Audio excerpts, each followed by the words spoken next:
దయచేసి లెగ్గిన్స్ మీ పిల్లలకు కూడా వేయకండి.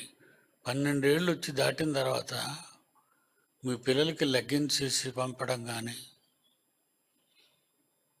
జుట్టు విరబూసి పంపడం కానీ దయచేసి చేయకూడదు. ఆడవాళ్ళకి మీరు కూడా చాలామంది స్నానాలు చేసి తల విరబూసుకొని వస్తున్నారు చర్చికి. చాలామంది నన్ను ప్రశ్నిస్తున్నారు, మీ సంఘంలో అంతేనా అని. ఏం చెప్పమంటారు? వాళ్ళు బుర్ర తిరుగున్నారు బాబు, వాళ్ళు ఎవరి మాట వినరని చెప్పమంటారా నన్ను? ఇంకోసారి అలా జరగకూడదు. తల విరబోసుకొని చర్చికి రాకండి, గేటు బయటికి పంపేస్తాను. నిర్మోహమాటంగా చెప్తున్నాను. చర్చ్ మెంబర్స్ అదర్స్ని మనం అంటాం లేదు, వాళ్ళు ఏదో వస్తారు పోతారు. మీరు చర్చ్ మెంబర్స్ కనుక తల విరబూసుకొని బొట్లు పెట్టుకొని దయచేసి రాకండి. జట వేసుకోండి, మీ బిడ్డకు కూడా జట వేసి పంపించండి. లెగ్గిన్స్ వేయకండి. పిల్లలకి 12 ఏళ్ళు దాటాయంటే లెగ్గిన్స్ వేయకండి.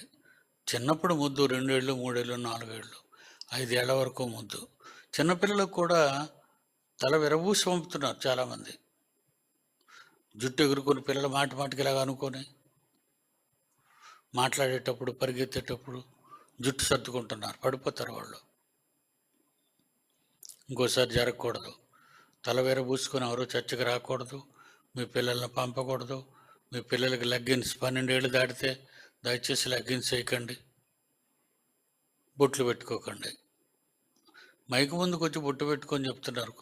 ఏదో ఒక ప్రకటనలో చూసాను, ఒక ఆడమనిషిని, ఎవరో ఆవిడ పేరు గుర్తురావట్లేదు, బొట్టు పెట్టుకొని వచ్చి ఇక్కడ అనౌన్స్మెంట్.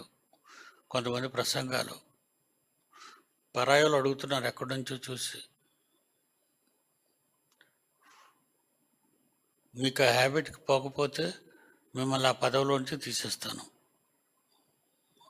సీరియస్గా చెప్తున్నాను.